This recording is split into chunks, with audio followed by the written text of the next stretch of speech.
okay? Jerry, by name, and when he saw him, Jesus, he fell at his feet. If you go to Matthew's account of this, it's in Matthew chapter 9, verse 18. It says, while Jesus spoke these things to them, the multitude, behold, a ruler came and worshipped him. So this is big, y'all. Jerry is a huge leader of the synagogue, right? He's a rabbi. He's up there in the social class of the day. And Matthew tells us, here it says that he fell. Matthew tells us that he worshipped Jesus. Now, if you go back a few chapters to Mark chapter 2, verse 7, you have all the leaders of the synagogue, and they're saying to Jesus, because Jesus had just said, son, your sins are forgiven you, right? And the leaders of the synagogue said, why does this man speak blasphemies like this? Who can forgive sins but God alone? Now, this is the leaders of the synagogue, and we know that Jerry is one of the leaders of the synagogue, and if he wasn't there with them, saying this with them at that moment, he at least has to be in agreement with them, right? So, we know that Jerry believes that only God can forgive sins, and we know that Jerry knows that Jesus forgave someone's sins, because now Jerry is going to Jesus and saying, bro, you need to help me, because you're the only one who can. And if what we read in Matthew's account is true, which it is, Jerry worshipped him. So what does all this mean? Basically, Jesus Christ is God, right? Can we get that right off the bat? The correct doctrine here is that Jesus Christ is not some sort of thing that's lower than God. He's not a archangel. He's not some weird other doctrine that some other cult may tell you about. No, Jesus Christ is God. That is made so clear here and everywhere else in the Bible. This whole book is about Christ, right? We just read the very first book in the Old Testament comes after the Torah is the book of Jesus. Don't think that was put there by accident. Don't think that was just a coincidence. Because everything happens for a reason. There are no coincidences with God, right? So we have Jerry, a leader of the synagogue, saying, Jesus Christ, you are God, and I'm going to worship you. And I'm really, really desperate. I really need your help. Because if we keep on reading, when he saw him, he fell at his feet. Oh yeah, I'm sorry, one more thing. That word fell there, if you look at it, if you read it in the original Greek in which it was written, the word is pipto, which means to come from a higher place to a lower place. Basically what Jerry's doing here is that he is lowering himself. He says, yes, I'm pretty high up in my social status, but I'm going to lower myself, God, because I need you, Father.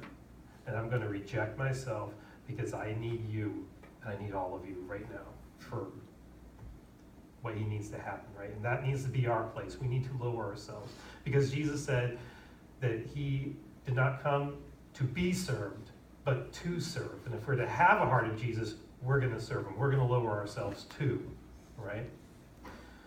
So this guy falls at his feet, and Jesus becomes his only hope. And Jesus needs to become our only hope too.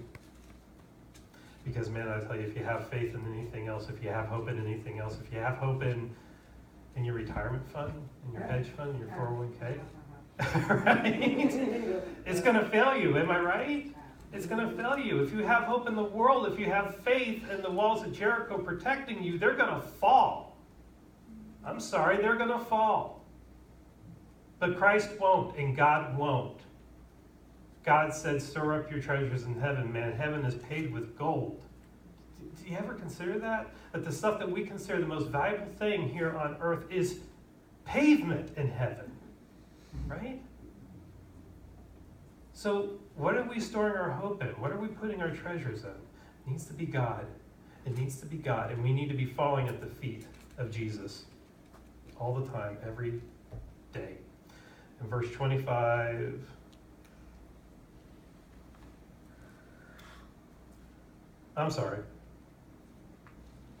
verse 23. He fell at his feet, in 23, and begged him, Jesus, earnestly, saying, "My little daughter lies at the point of death. Come and lay your hands on her, that she may be healed, and she will live." Not she might live, not she could live, but she will live if you just come with me. Now, if you, I don't think it's up there. Yeah, I think it is. You know what? If you go to, I'm pretty sure it's Matthew's account of this, it says that she was dead. Here it says that she was close to death, but Matthew's account says she was already dead. And we're going to see even in this account, when they get there, she's going to be dead. The servants are going to come out and they're going to say, "Man, Jerry, she's gone. Don't even worry about it." Right? So again, this just illustrates how desperate Jerry must have been. Because I tell you what, if my son was lying at the point of death, you better believe I'd be falling at the feet of Jesus saying, "Man, please just come and touch him." Right? I'd be so desperate, even if I wasn't a believer. If I knew that Jesus was in town and I could go and see him face to face, better believe I'm going to be falling at his feet because I'm going to be so desperate. 24. So Jesus went with him, and bam, right there, right? That's amazing, isn't it? Because Jesus could have said, and he would have had every right to say, "Hold up, homeboy, I saw you with the other leaders of the synagogue, and you were saying, 'Oh, only God can forgive sins.'" Right? Would he have a right to do that? But he doesn't. He doesn't say anything to him. There's no rebuke. There's no hesitation. There's not even a pause. It just says, it goes on to the very next verse, so Jesus went with him. Period. Well, there's a comma. But but there it is, right? There's no hesitation. See, in my flesh, in my finite worldly self, I'd be saying to Jerry, "Hold up, wait a minute. Me and you, we got a bone to pick with each other because your doctrine isn't right. I need to, before I come and heal your daughter, we need to talk about your doctrine, bro." But not Jesus. And if Jesus doesn't do it, should we be doing it? Because we need to have the heart of Jesus, man. We need to have the heart of Jesus. If someone asks us to do something, should we say, "Hold up, wait a minute. You wore those weird shoes on Sunday morning. You didn't wear a tie on Sunday morning. You did wear a jacket on," or fill in the blank, right? I'm gonna go here. I know this. I know some of y'all may not like it. Were you baptized? Did he just go there? Yes, I did. Were you baptized? How were you baptized? Was it full submersion? Was it sprinkling? Right? Is that what Jesus asked? Did Jesus ask this guy, "Were you baptized? Did John baptize you?" No. Jesus didn't say anything. All it says here is that so Jesus went with him. And a great multitude followed him and thronged him. They were all over him.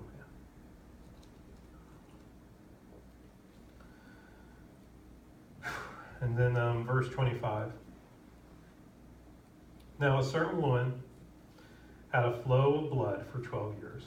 So let's pause there. Flow of blood, she had some sort of bleeding disorder. And in this culture and in this time, if you go back and if you read the Torah, and if you read the Levitical law, blood is dirty. And if you have blood, you cannot be touched.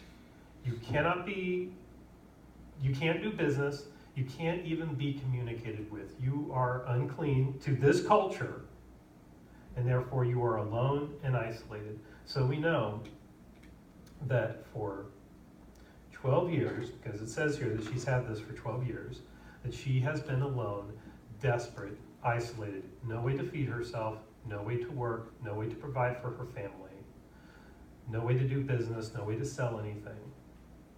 No one would touch her. No one would talk to her.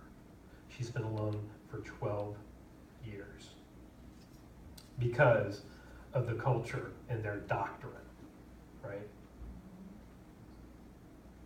Now, how many times have we, as the church, have churches kicked people out of their midst because, oh, we don't like your doctrine. You're not a member, you can't partake in the communion. You haven't been baptized, you can't take the juice and the bread, right? How many times have we led people away from Jesus because of our doctrine?